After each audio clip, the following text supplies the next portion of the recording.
Katrina. Thank you so much for being here and congratulations for winning Icon of Excellence at Forbes India Thank you so Leadership much. It's my Awards. pleasure to be here. Great. I'm very, very excited about this conversation.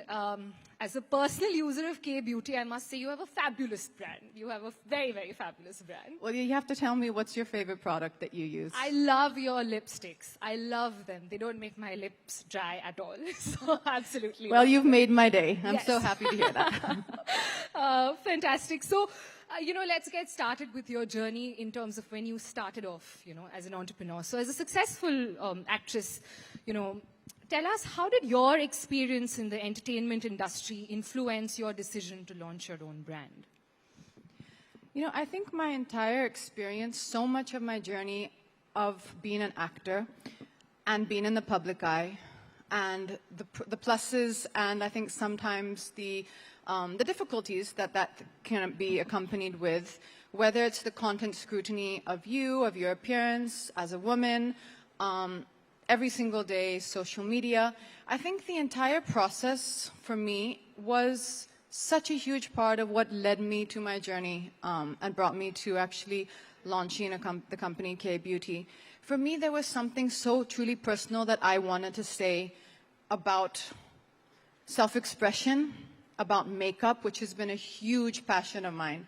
It's probably was my earliest passion. I've always been absolutely enthralled and obsessed by the transformative power of makeup.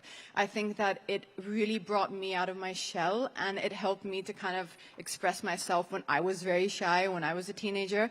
And through my journey, as I was an actress, I felt that there was something that I wanted to say that was deeply personal to me, and that was really about embracing who we are, being okay with who we are at all the various times in our life. Sometimes we feel like we're on top of the world and we feel like $1,000,000, and other times you feel like you're in the doldrums and you can't even face your own family, And I think that that's important for us to embrace every aspect of who we are, every aspect of ourselves. And there was a certain intimidation that I sometimes could see associated with the beauty industry, sometimes associated with makeup, like even when you went to speak to a beauty advisor, at the counter. And that was something that I really wanted to change with K-Beauty. I wanted there to be a community which felt celebratory, which felt fun, which felt accepting, and where people, whoever you are, however you looked, all genders could truly feel like this is a place of expression. This is a place where I can be free and where I can express myself. And that, I think, is the emotional core. That's really the ethos behind what we wanted to say and what I tried to say with K-Beauty. And I think when it came to the product, for me it was very, very clear. I really, really, really wanted to give the best quality product to every consumer, and for it not to be restrictive, not to be only available to a select few who could, perhaps, afford a certain, out-of-reach price point. But at the same time, I wanted there to be absolutely no compromise on the quality. I wanted it to be of the highest standard, high performance, because that was my passion. So for me, my passion is actually creating the products. My passion is innovation. You're quite a perfectionist in that also, right? Yes, I know this is a room full of business leaders, so it's not going to go down well what I'm going to say, because I know the timelines have to be adhered to, but we actually launched almost 2 years later than initially intended, because I was like, we're going to launch when the products are perfect. And I think that really paid off, though, because from day one on our launch, I think we earned the trust of the beauty consumers and the beauty industry. Absolutely, absolutely. And what would you say have been some key challenges and learning curves in the process of building this brand? And you've had a great mentor in Falguni Nair. So tell me how has it been? Like you said, I have the most incredible mentor in Falguni Nair. And what I absolutely love about her is the journey we've taken together from day one to almost now 5 years later. When she first met me, I think she could just see all the passion, all the creativity, and what I wanted to say, and this ad film, and this campaign, and she could see that, okay, she wants to express herself. And she let me. She really, really let me. And I think slowly over the years, I've spent more time with her. I've learned so much about those things called P&Ls, AOPs. Oh, wow. Before I was like, no, I just want to create. But now I think I've understood more the business, the entire business structure, you know, the 360 picture of what it takes to be a successful business. And that's important. And these are learnings which I think have been instrumental in bringing K-Beauty to where it is today. Yeah. But at the same time, I think that for me, my biggest driver remains the innovation, the creativity, the expression, the part which we communicate to the audience, to the consumer with our visuals, what we believe at K, what we stand for. That for me is my biggest driver. Yeah. And then I think I couldn't ask for a better partner with Falguni Nair, Advaita Nair, and they're there to, you know, to keep the numbers in exactly check. There you go. So you can have fun, absolutely. But tell me, what were some initial challenges and setbacks that you faced that you know were a struggle for you to kind of deal with early on? I think making sure, I don't know if it's a struggle, but I think it's something which was an important learning for me, to really make sure you're listening to the consumer and to be swift and precise about incorporating their feedback. So it could be about a product, whether you need to pivot, whether you need to change, whether you need to add more shades, whatever feedback. We've always really, really encouraged that dialogue between us and the consumer, and we really pay attention to it. In fact, I remember in the early days, I used to ask our social media team, are you guys reading each and every comment on the social media? What are they saying? What are they asking for? What are people feeling? And I think that initial feedback was very, very instrumental in kind of helping us build that connection with the consumer. That's fabulous. In fact, you know, when you talk about your products in itself, there are some very, very interesting and different variants that you have, right? How did you sort of identify that gap in the market? Because it would have been tough to kind of educate the market as well, right? Because, I mean, something like, you know, a lip plumper, for instance, is something that you guys launched, but no one in India kind of had that earlier. So things like that, how do you identify that gap and educate the market? So I think that's where my passion and my knowledge from my experience with makeup over more than 20 years in the film industry is I sat on the chairs of so many makeup artists, some of the best makeup artists in the world, in our country, internationally, and it's always been a passion of mine. So I was always observing the tips and the tricks they used. Why would they choose one product over another? And for a large part of my career in films, I actually did my own makeup. So I think, so as your colleague said earlier, in Jab Tak Hai Jaan, I had done a lot of my own makeup for that. Yes. Wow. So I know makeup and I know what I want out of my product. And I think I kind of feel that that's what every consumer wants. They want high performance makeup. They want the product to deliver what you promised them. So for me, that's really just it's almost my guiding light. If it works for me, in terms of the efficacy of the product, because of the amount of experience I've had using products, whether it's the humidity in our country, the stability of the product, I think that's something that we're really, really conscious of. And I think once you've had that experience with the product, then you know what it's like. And I think that's where we have so many loyal consumers. Wow. You know, I mean, and you speak about passion. Clearly, you are extremely passionate and a perfectionist, as I gather. But as a leader, how hands-on are you? Do you know, like, I mean, give us an instance of how involved do you get into the day-to-day running of K-Beauty? Well, put it this way. Every time there's a K meeting, and, you know, the big discussions that happen, they happen at my house. And every time it's scheduled, my husband asks me, okay, so what do you have today? And if I say I have a K meeting, then he goes, okay, so basically you want me out of the house the whole day. So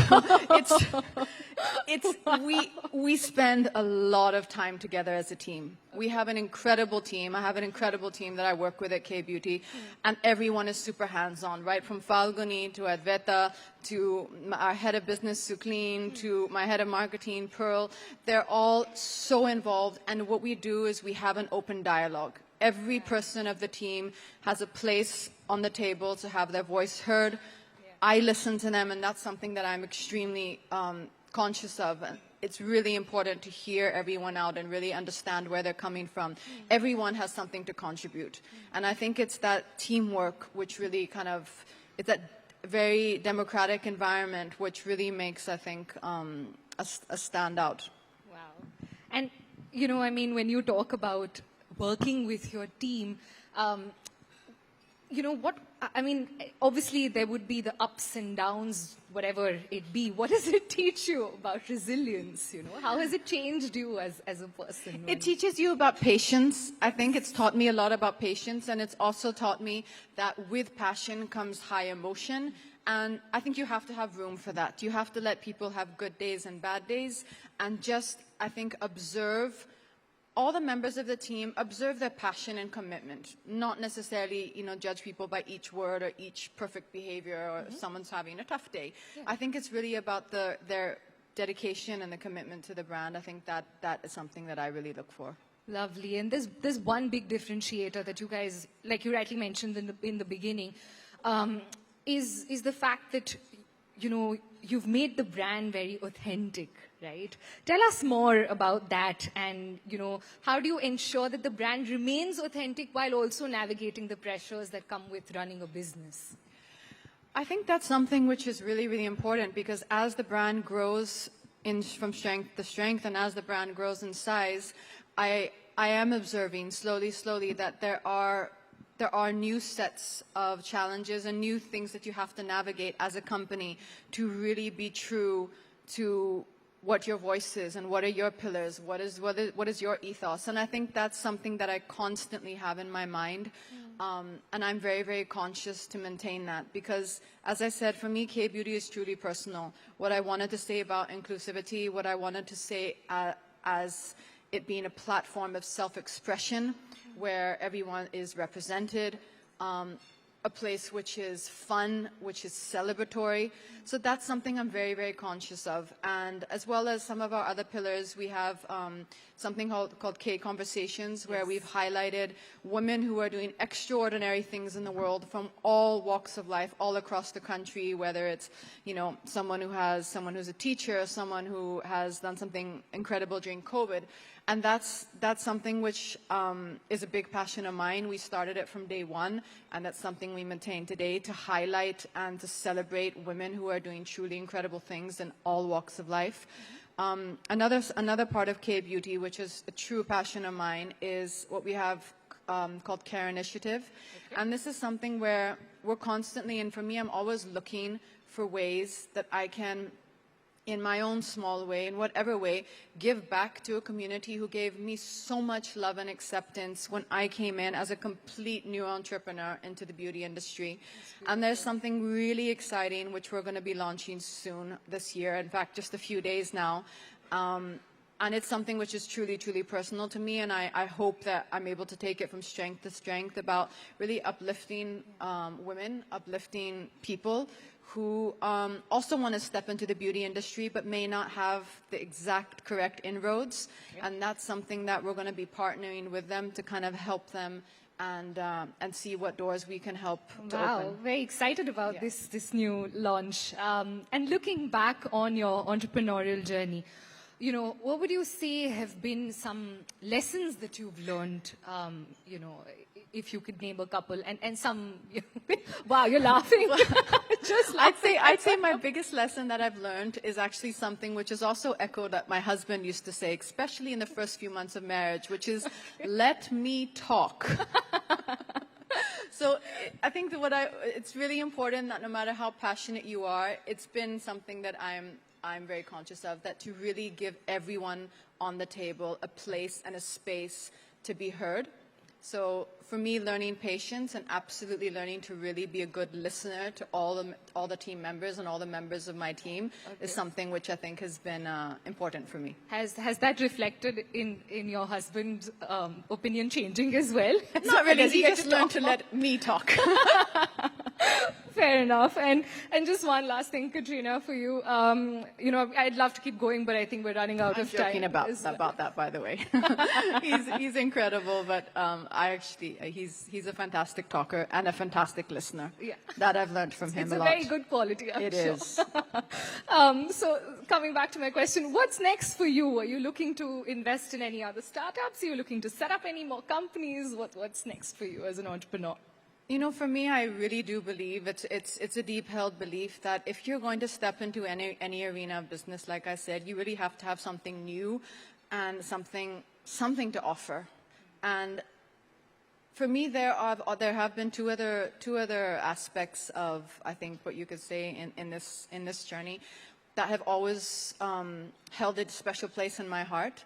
And I still feel that it's something that will be realized. So in terms of investing in startups, yes, that's something I'm always looking at. Sure. And something I'm very passionate about, to try and see if you can learn or discover something new, and there's something that's coming up. But in terms of like starting another business, there are one or two ideas which I've been harboring, and I think it's all about when the time is right. Like with K-Beauty and with Nikon, Falguni Nair, it was just the perfect marriage. Absolutely. And I think when that time is right, then probably I'm hoping that I will also be able to start that as well. Great. Look forward to that. Thank you so much for your time today, Katrina. This was a fantastic conversation. Thank you so much. Lovely being talking here. to you. Thank you. Thank you.